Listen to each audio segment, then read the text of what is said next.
नमो अरिहन्ताणं नमो सिद्धाणं नमो आयर्याणं नमो वज्जायाणं नमो लोये सव्वसाहुणम् एसो पंच नमुक्कारो सर्वपावपणासनो मंगलाणं च सव्वेसिं परमं हवै मंगलम्। अज्ञानतिमिरान्धानां ज्ञानाञ्जनशलाकया चक्षुरुन्मीलितं येन तस्मै श्रीगुरवे नमः।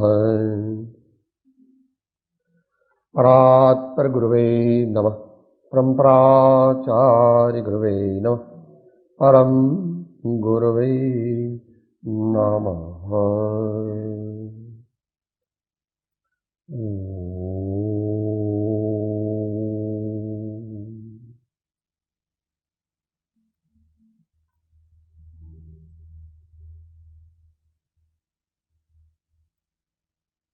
धर्म विचारणा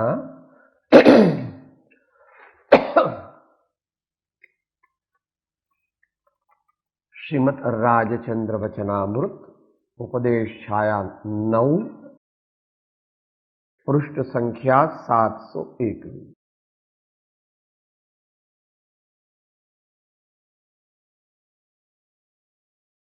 क्रमिक विचारणा चाले छे।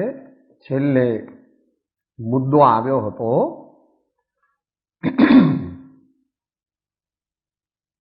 યોગ્ય જીવ ન હોય તેને સત્પુરુષ ઉપદેશ આપતા નથી। એટલે આંક 9 અને પૃષ્ઠ સંખ્યા 711।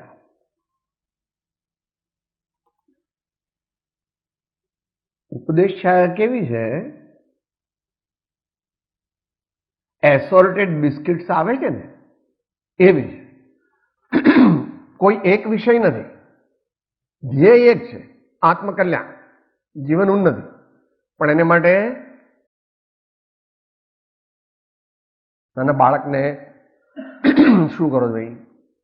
દૂધ પીવું હોય તો દૂધ, મમરા મમરા, બહુ જોઈએ બહુઓ, એને રમકડા જોઈએ રમકડા, કેમ કરીને એ જરા પ્રસન્ન રહે, રાજી રહે ને આપણને કામ કરવા દે, કંઈક સારું શીખે। એમ અહીંયા આગળ શું કહે છે?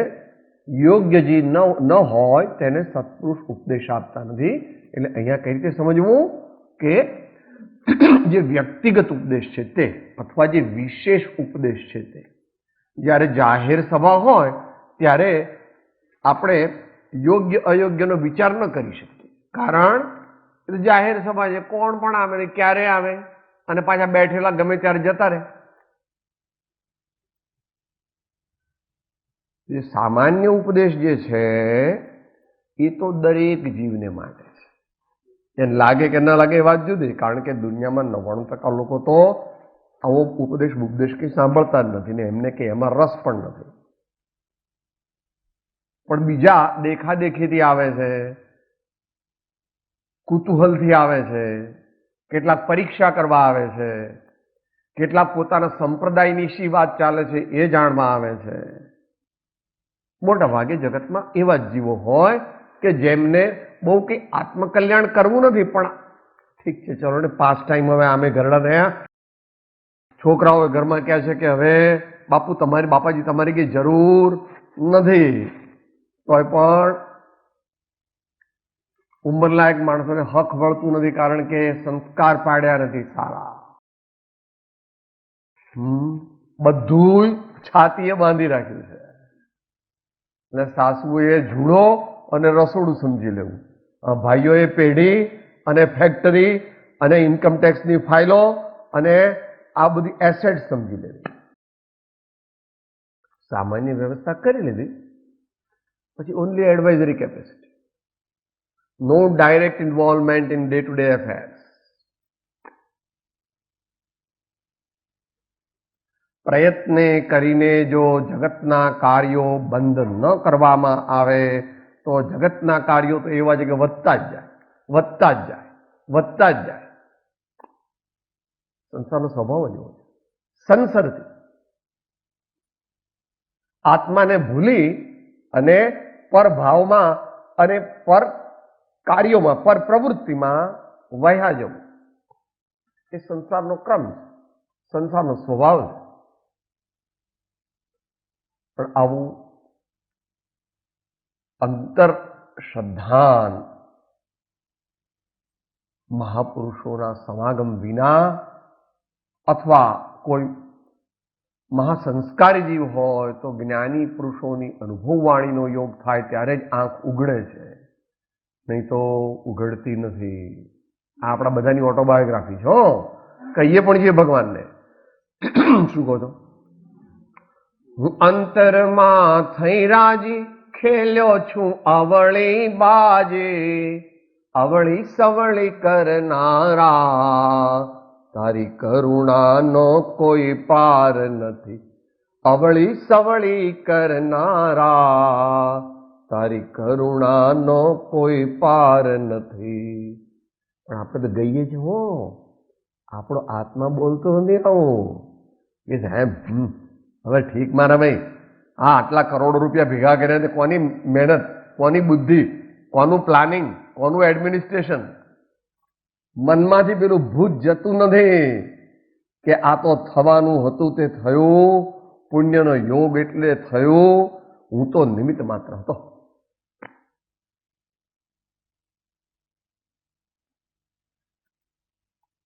આયોજનપૂર્વક અસત્સંગ અને અસત પ્રસંગોનો ઘટાડો કરવો જોઈએ દ્રઢપણે.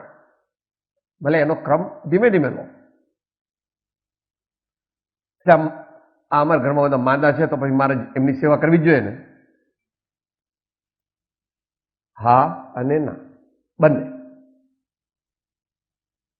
કેવો સંબંધ છે, કેવી બીમારી છે,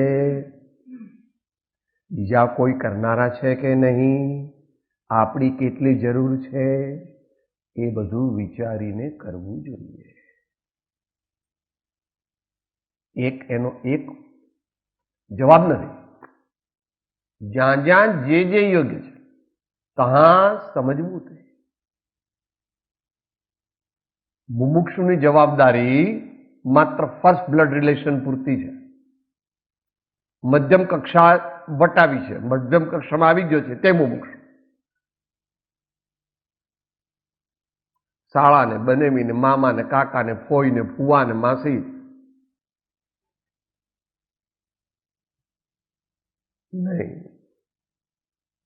નહીં. 2-3 વર્ષથી ધીમે ધીમે પોતાનું ગાંડ પણ ડિક્લેર કરવું જોઈએ.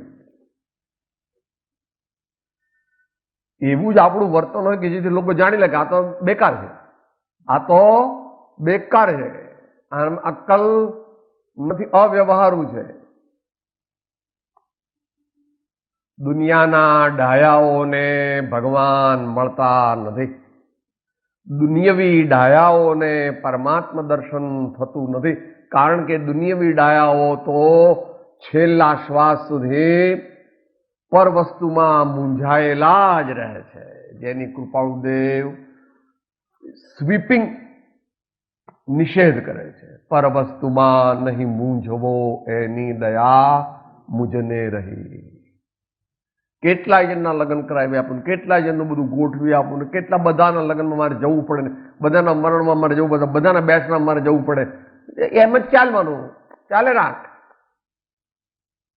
ભક્તિનો સમય ન મળે, સત્સંગનો સમય ન મળે, નિવૃત્તિ ક્ષેત્રનો સમય ન મળે, સંતોના સમાગમનો સમય ન મળે. નિત્યક્રમ, સામાયિક ધ્યાન, દાનની પ્રવૃત્તિ, પરોપકારની પ્રવૃત્તિ ક્યારે મળશે? મળે જ નહીં. આખો દિવસ આજ ચાલે કરતું હોય. આ વસ્તુ એકદમ ન થાય. એટલા માટે મોડામાં મોડું 30 વર્ષે જાગી જવું, જો સારો પ્રોગ્રેસ કરવો હોય તો. એ ન બને તો 40 અને એ ન બને તો 50. એનાથી મોડો થાય તો આ ભાવમાં કે બહુ સબસ્ટેન્શિયલ પ્રોગ્રેસ કરી શકે. વનમાં આવે તો પણ સંસાર ભાવો અને સંસારની આસક્તિ ન છૂટે તો પછી સમજવાનું કે છૂટક કોથમીર મરચાનો વેપાર કરે અને એ અબજપતિ થાય એવું ન બને. કે સાહેબ હું તો 10-15 રૂપિયાની કોથમીર મરચા લઈ આવું છું, ફૂટપાથ પર બેસું છું અને પછી એ 15 રૂપિયા હોય એના 30 રૂપિયા થાય તો હું અબજપતિ થઈ જવાનો 2-5 વર્ષમાં, કે ન થાય?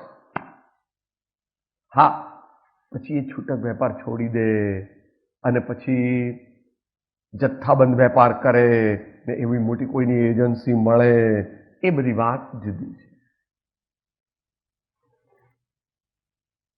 સમય વર્તે સાવધાન. કૃપાળુદેવ શું કહે છે? મહાપુરુષ શું કહે છે? યુવા વયનો સર્વસંગ પરિત્યાગ મહત્પદને અર્પે. બહુ ઊંચી વાત કરી, પણ યુવા વયની જાગૃતિ તો હોવી જોઈએ. સર્વસંગ પરિત્યાગ કરે તો શ્રેષ્ઠ છે, પણ એ તો આપણા માટે સંભવ દેખાતો નથી.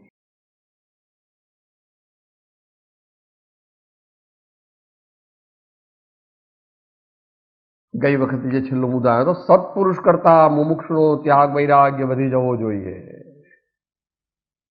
એ આપણે પેલા દ્રષ્ટાંતથી સમજાવ્યું હતું. હાઈલી કોમ્પિટિટિવ એક્ઝામ્સ જે હોય છે, આઈએએસની હોય, આઈએફએસની હોય, એમડી, એમઆરસીપી એવી બધી પરીક્ષાઓ હોય, એમાં પરીક્ષાના સમયે જે પરીક્ષા આપે છે એ વિદ્યાર્થીનું જ્ઞાન પરીક્ષક કરતા વધી જવું જોઈએ. એ સમય પૂરતો. કારણ કે he has to defeat all the 4. ઘણી વાર તો 6 પણ હોય છે. કેટલા ટેબલ પર આધાર છે, દરેકની વ્યવસ્થા જુદી જુદી હોય છે.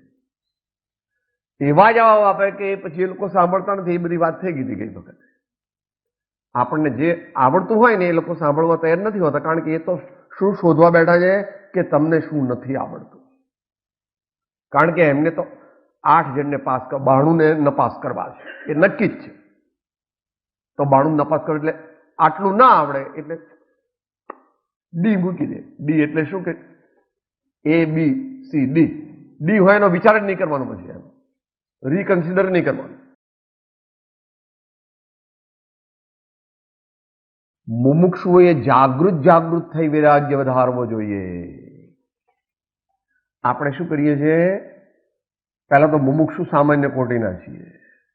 બીજું આ જાગૃત ને બદલે જાગૃત એટલે 2 થયા, અને આપણે કેટલું? અડધી જાગૃતિ છે.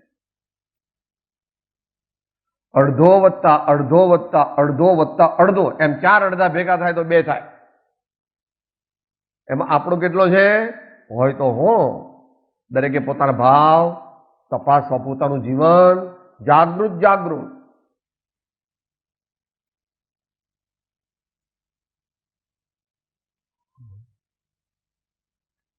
ઉત્તમ મુમુક્ષુ છે એની એલર્ટનેસ બોર્ડરની ફ્રન્ટ ઉપર ફર્સ્ટ રોમાં જે જવાન હોય એની જેટલી કેરફુલનેસ, એલર્ટનેસ.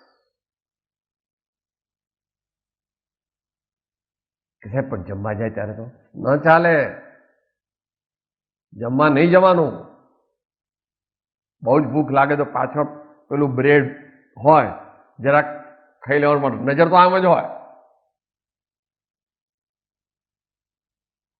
થોડી વાર એનો હેડ આવીને જોતો હોય,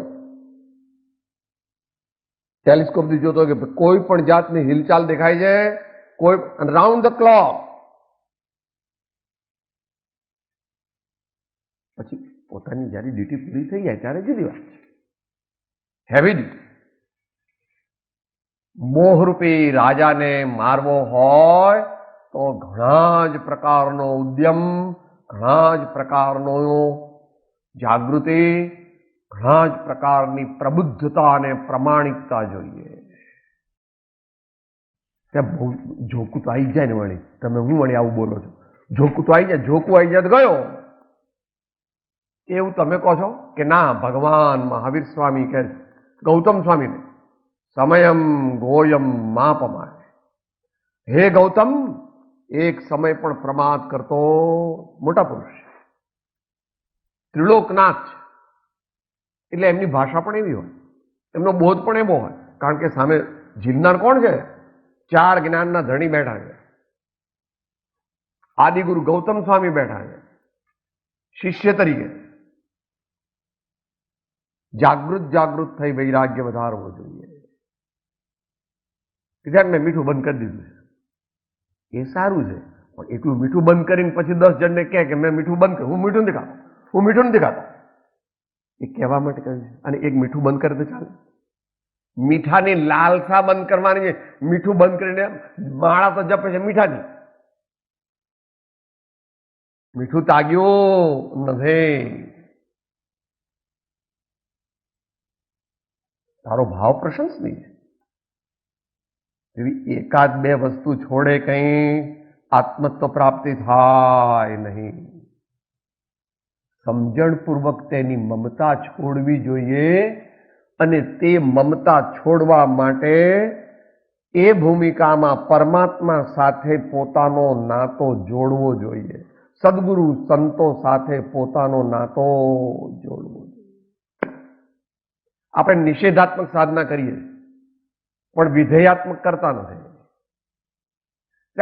ઘરના લોકો નકામા છે, આમ કપડાં મારે નથી પહેરવા, મારે આવી થાળી વાપરવી નથી, મારે આવું ટેબલ વાપરવું નથી, એમ બોલ્યા કરે છે.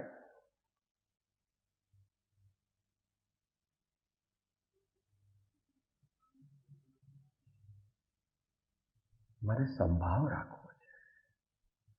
મારે સમતા પ્રાપ્ત પુરુષોના ચિંતનમાં તેમને મારે લગ્ની લગાવવી છે.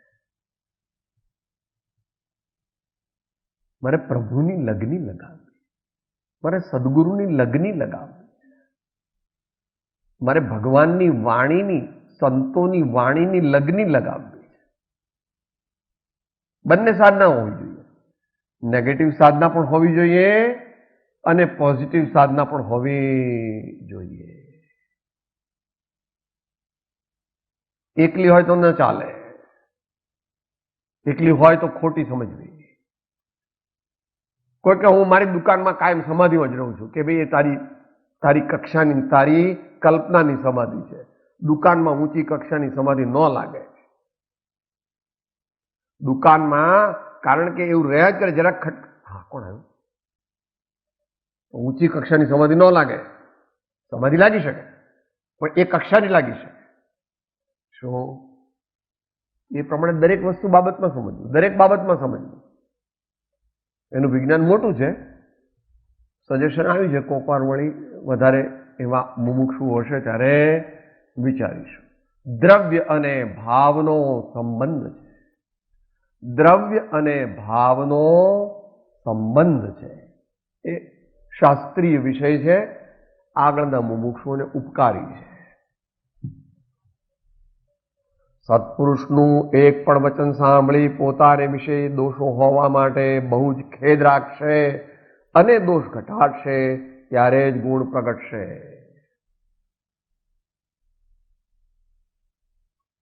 આપણા લાહરિયાપણાની, લાપરવાહીની, આપણી બેદરકારીની, આપણી સ્લગિશનેસ, તેનો અહીંયા નિષેધ કરે. શું કહે છે? સત્પુરુષનું એક પણ વચન સાંભળી પોતાને વિશે દોષો હોવા માટે બહુ જ ખેદ રાખશે.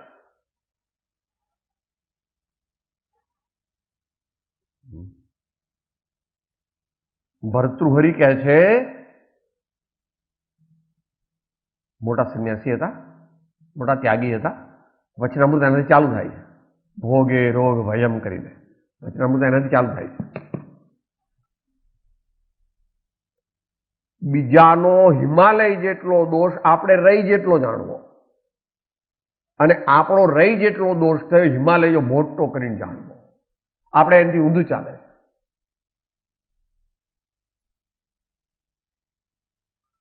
50 જણ બેઠા હોય તો એમાં કોણે ક્યારે જરાક ઊંચું જોયું, નીચું જોયું, કોઈએ પણાઠી બદલી, કોઈએ જરાક આમ આમ કર્યું, એ બધું ખબર. અને પછી અહીંયા શું આવ્યું કે એ તો સાહેબ મારું ધ્યાન નતું. તારું ધ્યાન શેમાં હતું? તારું ધ્યાન બીજી વસ્તુમાં હતું. તું સ્વાધ્યાય કરવા બેઠો નહોતો, પણ પર દોષ નિરીક્ષણ માટે બેઠો. શેના માટે બેઠો હતો? પર દોષ નિરીક્ષણ માટે બેઠો હતો.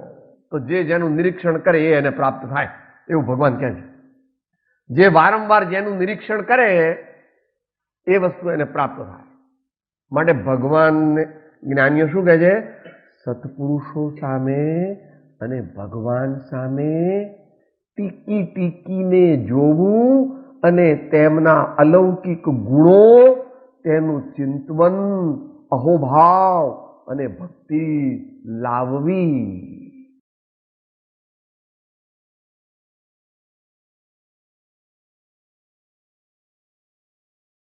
દરેક માણસ ન કરી શકે, પણ કરવું કરવું. કૃપાળુદેવ એવી આજ્ઞા કરી છે. છઠ્ઠું પદ છે 172ની સપ્તપદીમાં. છઠ્ઠું પદ છે, ઊંચા મુમુક્ષુ માટે છે, પણ કીધું છે આખું. પછી જે જેટલું લઈ શકે એટલું. કયું છઠ્ઠું પદ છે? બોલો.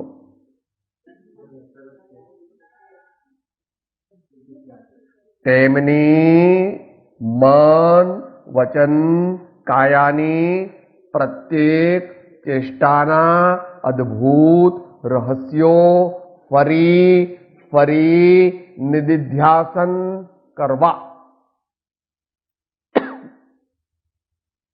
અને છૂટું તો એટલા મસ્ત પ્રાસંગિક છે એટલે છૂટું પાડવાનું.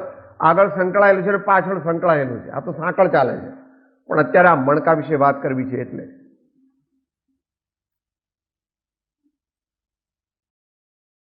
સંતો ખાતા હોય એમાં શું જોવાનું? જો આ આહાર લે છે, શું જોવાનું? એમાં જોવાનું છે જો તારી આંખ હોય તો. તેઓ ખાય છે પણ ઉપવાસી છે, તેઓ ચાલે છે પણ સ્થિર છે, અને તેઓ બોલે છે પણ મૌન છે. બે તો ને નો બે, ક્યાંથી બેસે? અલૌકિક વ્યક્તિત્વ છે એમનું. તો એ માટે તને અંતરચક્ષુ પ્રાપ્ત કરવા જોઈએ, એ માટે ઘણી સત્પાત્રતા જોઈએ, એ માટે ઘણો સત્સંગ કરવો.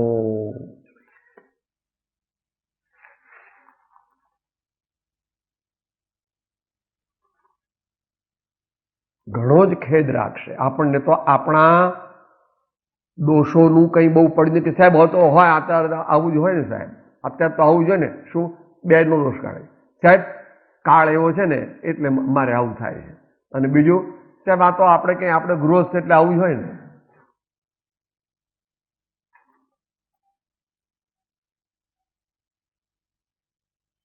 ગૃહસ્થ હોય એટલે એવું થાય એવું કોણે કીધું? ગૃહસ્થ મહાજ્ઞાની હોઈ શકે છે. ગૃહસ્થ મહાજ્ઞાની હોઈ શકે છે. માટે એવું નથી. ભૂલ પોતાની અને દોષારોપણ બીજા ઉપર. કૃપાળુદેવે કીધું નેગેટિવમાં 1 માર્ક પણ નહીં, નેગેટિવ 0 પણ નહીં. પેલા ગુણોનું સંરક્ષણ કરવું હોય તો તારી સમકક્ષ કે તારાથી વિશેષ ગુણવાન મુનિજનોના સમાગમમાં રહે. એમ ભગવાન વર્ધમાન સ્વામીની આજ્ઞા આચાર્યદેવ પ્રવચન સારમાં આપણને તો ઠીક, આપણને ગમવું પડે, લાગુ પડે. આપણે હજુ નીચી કક્ષામાં છીએ, પણ આપણને પણ આપણી કક્ષાએ લાગુ પડે. કે એ કેવી રીતે લાગુ પડે?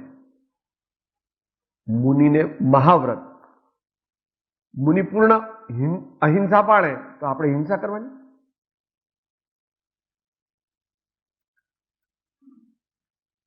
મુનિ જૂઠું ન બોલે, આપણે જૂઠું બોલ્યા કરવાનું? આપણે આપણી કક્ષાએ સાધના કરવાનું. એટલા માટે એ જેવો કરે એને મહાવ્રત કહેવાય. અને આપણે જેનો અભ્યાસ કરીએ કે સિદ્ધ કરીએ એનું નામ અણુવ્રત કહેવાય. એમનાથી ઊંધું નહીં કરવાનું. એમનાથી થોડુંક ઓછું થઈ શકે, પણ થઈ શકે પણ પછી એમના જેવું કરવાની ભાવના રાખવી અને એવો પ્રયત્ન પણ કરવો. એકદમ થાય નહીં, ભાવના ભાવવી, પ્રયત્ન કરવો, ભાવના ભાવવી, પ્રયત્ન કરવો, સર્વતોમુખી પ્રયત્ન કરવો.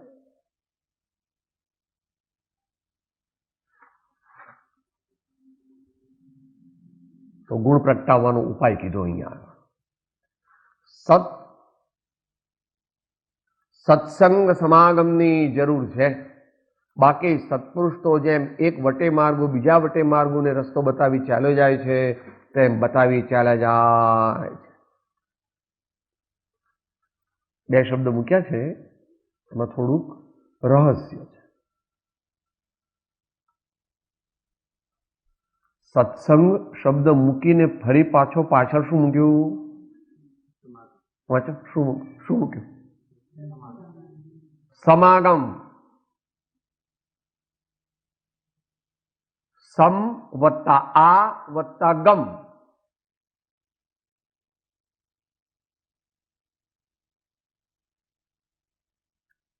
આ સમંતાત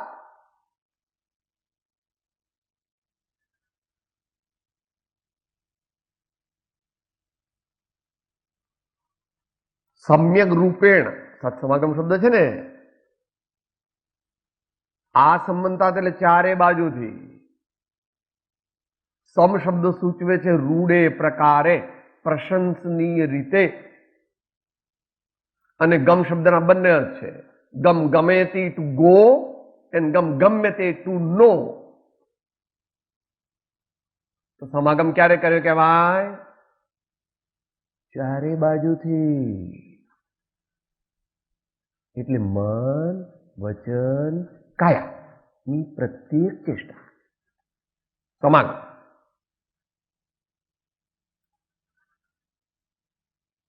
આગળ તો સત્સંગ કીધું એ સામાન્ય અર્થમાં કીધું, અને સમાગમ કીધું તે વિશેષ અર્થમાં કીધું. જેવી રીતે 12માનો વિદ્યાર્થી લેસનની પાછળ પડી જાય છે, જેવી રીતે સિઝન કમાવાની સિઝનમાં વેપારી વેપારની પાછળ પડી જાય છે. એકવાર સવારે જે લઈ લીધું તે લઈ લીધું, પછી રાતના 11-12 વાગે ચા નહીં, પાણી નહીં, બપોરનું કઈ પેલો હોય તો મેનેજર હોય તો જરા કામ પકડી કે શેઠ જરા લઈ લો ને, શેઠ જરા લઈ લો ને, તો વાત કરતો જાય ને, હાજી હાજી હા બરાબર છે, આટલો ભાવ પાકું બિલ સાહેબ. ધ્યાન એનું ખાવામાં નથી. આ એનું નામ સમાગમ. ચાલતા હોઈએ તો ભગવાન યાદ કરવામાં વાંધો છે? નીચે જોવું ને ભગવાન યાદ કરો, નીચે જોવું ને ભગવાન યાદ કરો. નીચે જોવું એટલે યત્ન પડાય, અને ભગવાનને યાદ કરવા એટલે ઇતના હી તો મોક્ષ માર્ગ હે. મોક્ષ માર્ગ એટલે શું? મોક્ષ માર્ગ એટલે આખો મોક્ષ માર્ગ આવી ગયો, એક જ કડીમાં આવી ગયો 206માં. આમાં જ તું પ્રીતિવંત બનયામાં જ થા સંતુષ્ટ ને, આમાં જ બન તું તૃપ્ત તુજને સુખ અહો ઉત્તમ થશે. ત્યાં મુનિ મહારાજ છે એટલે ભગવાન આત્માની વાત કરી, આપણે શ્રાવક છીએ તો ભગવાન વીતરાગની વાત કરી છે. તો એક જ બંને, જો પદ તાકો વો પદ માકો. પરમાત્માનું ધ્યાન જે ન કરે તેને શુદ્ધાત્માનું ધ્યાન 3 કાળમાં થાય નહીં. પરમાત્માનું ધ્યાન જે ન કરે એને શુદ્ધાત્માનું ધ્યાન થાય નહીં. પહેલા 13મું ગુણસ્થાન હોય ને પછી 14મું ગુણસ્થાન હોય. એટલે હું સિદ્ધ થઈ જાઉં ને પછી અર્યંત બનીશ, એવું ન હોય. એ ક્રમ નથી. ચક્રમ છે એટલે અક્રમ બધું ગ્રહણ કરવા માંગે છે. આપણે ચક્રમ છીએ એટલે અક્રમ સાથે હું સિદ્ધ થઈ જાઉં ને પછી અર્યંત બનીશ. અરે એમ ન હોય, પહેલા તારી દુનિયામાં નથી એવું. પહેલા એન્ગેજમેન્ટ હોય ને પછી મેરેજ હોય એવું હોય. હા, દુનિયામાં વ્યવહાર. સત્સંગ સમાગમની જરૂર છે.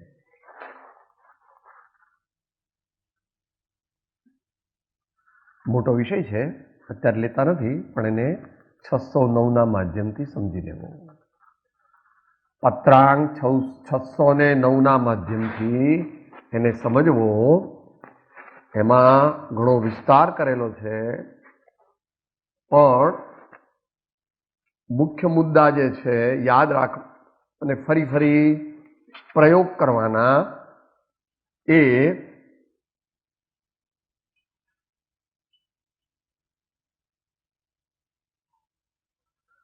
ભૂમિકા 7માં છે. 7મા મુદ્દામાં 8, 9, 10, 11 એમાં એની પ્રક્રિયા બતાવી છે. શેની વાત ચાલે છે? સમાગમ શબ્દ ચાલે છે ને. આગળ સત્સંગ તો કીધો, પણ એક શબ્દ વાપર્યો સમાસ કરીને, સત્સંગ સમાગમ. પેલો વ્યાકરણાચાર્ય છે ને એ લખો જ્ઞાનીની ભૂલ, પુનરુક્તિ દોષ, સત્સંગ ને સત્સમાગમ બે એક જ છે. લો, આ ભાષાનું તો જ્ઞાન નથી, લખવા બેઠો. શું કહે છે પેલો શબ્દ જ્ઞાની? વ્યાકરણાચાર્ય છે ને, એટલે એની બુદ્ધિ ક્યાં સુધી ચાલે? શબ્દોની રમત. મોક્ષ માર્ગ શબ્દોની રમત નથી. મોક્ષ માર્ગ તો ભાવોની વિશુદ્ધિ ને ભાવોની શુદ્ધિ છે. અને ભાવોની વિશુદ્ધિ કરવી હોય તો જીવનની પણ વિશુદ્ધિ કરવી જોઈએ. પોપાભાઈનું રાજ નથી. તમને ટાઈમ મળે ને, હું તો ક્લબમાં જઉં છું, મરી જઈશ મરી. 60 વર્ષનો થયો કે સાહેબ ટાઈમ મળે ને ક્લબમાં જઉં છું, પાના રમીએ, અમે ટીવી જોઈએ. બધું પતી ગયું ક્યારનું. કોઈકને રાજી કરવા માટે અનિવાર્ય સંજોગોમાં 40 વર્ષનો હોય ત્યારે જવું પડે, ઘરાકને હાચવવા જવું પડે. પણ હવે તો દીકરા જાય છે, 55 60 થયા, હવે તારે શું કામ છે ઘરાકનું? દીકરાને કહી દેવાનું કે જો ભાઈ હું તો 2 કલાક આવીશ ફાસ્ટ ટાઈમ માટે, 3 વાગે આવીશ ને 5 વાગે નીકળી જઈશ. મારું don't involve me and do only as much as you can manage. Don't depend on me કે બાપા બધું કરશે એટલે હવે 4થી ફેક્ટરી ખોલું. બિલકુલ નહીં. મારા માટે તું ફેક્ટરી ખોલતો જ નહીં, હું ફેક્ટરીમાં આવીશ જ નહીં. સ્વીપિંગ કેમ? ત્યાં દીકરાને તો મદદ જ કરવી જોઈએ ને. દીકરાને મદદ ક્યારે કરવાની? મહિનાને 80-90 હજાર તો આવે છે નેટ પ્રોફિટ. એના પેલા ટર્નઓવર ને ગ્રોસ પ્રોફિટ બધાની વાત નથી ચાલતી. આ તો આવક વેરો કાઢી નાખ્યા પછી નેટ પ્રોફિટ એટલે એ સેવિંગ, નેટ પ્રોફિટ નહીં. હજુ હાય 60-70 હજાર વધે છે, સેવિંગ છે એટલું. તો એમાં કહે છે સાહેબ આટલા તો થઈ રહેતા હશે આ જમાનામાં. Take your decision. આપણે પુત્રના મિત્ર છીએ. વ્યવહાર તારે, અમે તો એમ કહીએ છીએ કે તારે પણ કરવા જેવું નથી. અહીંયા સેવિંગ એટલે નેટ પ્રોફિટ પછી એટલું નથી, ઇન્કમ ટેક્સ પછી નથી, પણ ઘરનું ખર્ચ કાઢ્યા પછીની વાત છે. ઇન્ક્રીઝિંગ બેલેન્સ એટલું છે. ઘરનો ખર્ચ નીકળી ગયો, દુકાનનો ફેક્ટરીનો ખર્ચ નીકળી ગયો, ઇન્કમ ટેક્સ એ ભરાઈ ગયો, 70,000 મહિના વધારે બચે છે. પછી કે સાહેબ આટલા બાપુજી ચાલે, દર મહિને 3-4 લાખ બચવા છે ને, કે એ તારી મરજી, એટલી તારી મરજી. ઘણા દાનમાં આપવા માટે તો મારે તો 10-15 હજાર જોઈએ, 20,000 જોઈએ, તોય બચશે. તારી જવાબદારીથી કર. અમે તો, તું પણ 30 વર્ષનો થયો, હવે ત્યારે 4 ફેક્ટરીની જરૂર નથી. એ બહુ ન કરી શકે. પણ સવારે તો દર્શન કરવા જાય અને સાંજના ક્ષમાપના બોલે, એટલું કરી શકે એ પણ. પછી એના ધંધા પ્રમાણે કોકવાર દરેકનો ધંધો જુદો જુદો હોય, ટાઈમ ન સાચવી શકે, પણ આખા દિવસમાં ગમે ત્યારે કરો. આખા દિવસમાં ગમે ત્યારે ભગવાનનું સ્મરણ કરવું, ભગવાનની ભક્તિ કરવી, સારું વાંચન થોડુંક કરવું અને પ્રાર્થના કરવી.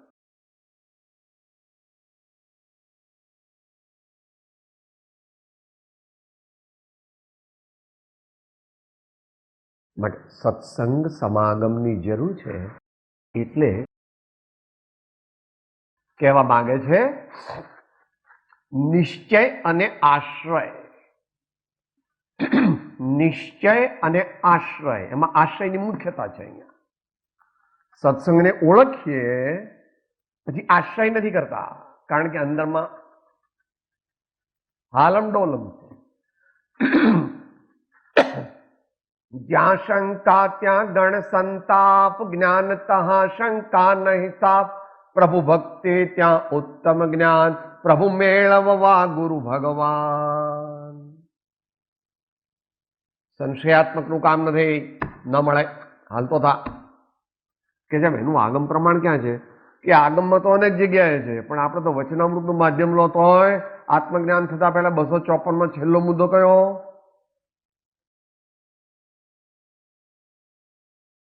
પદાર્થનો અનિર્ણય ટાળે. આ સત્પુરુષ જ છે, આ પરમાત્મા જ છે, હું નિશ્ચયથી શુદ્ધ આત્મા જ છું, આમ કરવાથી પાપ જ થાય. તો હું તો ચોરી કરું પણ વાંધો નહીં, તું ચોરી કરે તો પાપ લાગે જ. જ્ઞાની હોય તો પણ લાગે, અજ્ઞાની હોય તો પણ લાગે. જ્ઞાનીને પાપ ના લાગે એવું નહીં, જ્ઞાનીને એને અનુરૂપ પાપ લાગે.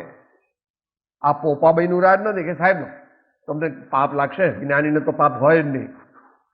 જ્ઞાનીને પાપનો અભિપ્રાય નથી, જ્ઞાનીને પાપ બુદ્ધિ નથી, પણ જ્ઞાનીને પાપ સર્વથા ન હોય એ તો 7મા ગુણસ્થાન પછી શ્રેણીમાં નથી હોતું, અને મુનિને 6ઠ્ઠા ગુણસ્થાને અલ્પ જ હોય છે, લગભગ નથી હોતું. તો પણ તે સિદ્ધાંત એવું કહે છે મુનિને પણ કોક વાર આર્ત ધ્યાન હોય, અને મુનિને પણ કોક વાર આર્ત ધ્યાન હોય ત્યારે તેને પાપ બનતા.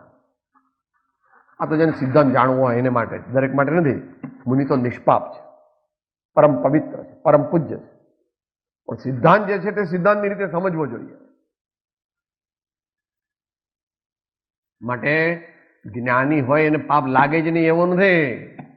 જ્ઞાની હોય કે મુનિ હોય પાપ ભાવ કરે તો એને પાપ લાગે, અને તીર્થંકર ભગવાન પોતે હોય અને જ્યાં કેવળ જ્ઞાન ન પ્રગટ્યું હોય અને તેઓ મુનિ અવસ્થામાં એમને બીજો વિચાર પાપનો આવે તો એમને પાપ જ લાગે. અહીંયા કઈ તીર્થંકરની લાગવગ લાગતી નથી.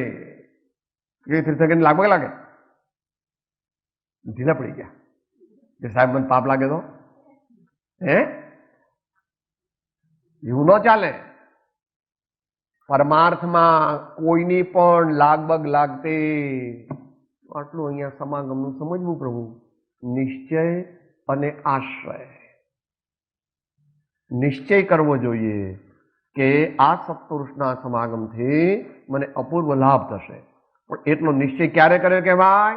આશ્રય કરે તો. માટે નિશ્ચય એ સમ્યક જ્ઞાનની ભૂમિકા બતાવે છે સામાન્યપણે, અને આશ્રય એ સમ્યક ચારિત્રની ભૂમિકા બતાવે છે. અને એ બેના સમન્વયથી જલ્દીથી મોક્ષ માર્ગ એટલે આપણને શાશ્વત આનંદની પ્રાપ્તિ ક્રમે કરીને થાય છે. માટે સત્સંગ કરવો, પણ સમાગમ પણ કરવો. સત્સંગ કરીને સમાગમ પણ કરવો એ 609 વિચારી લેવું. અત્યારે આપણે સમાપ્તિ.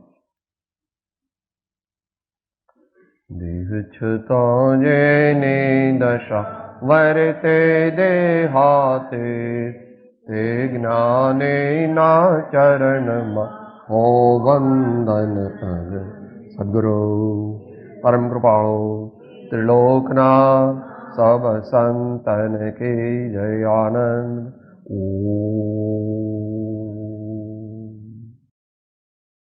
હું આત્મા છું, આપનો સેવક છું, સૌનો મિત્ર છું. હું આત્મા છું, આપનો સેવક છું, સૌનો મિત્ર છું. હું આત્મા છું, આપનો સેવક છું, સૌનો મિત્ર છું.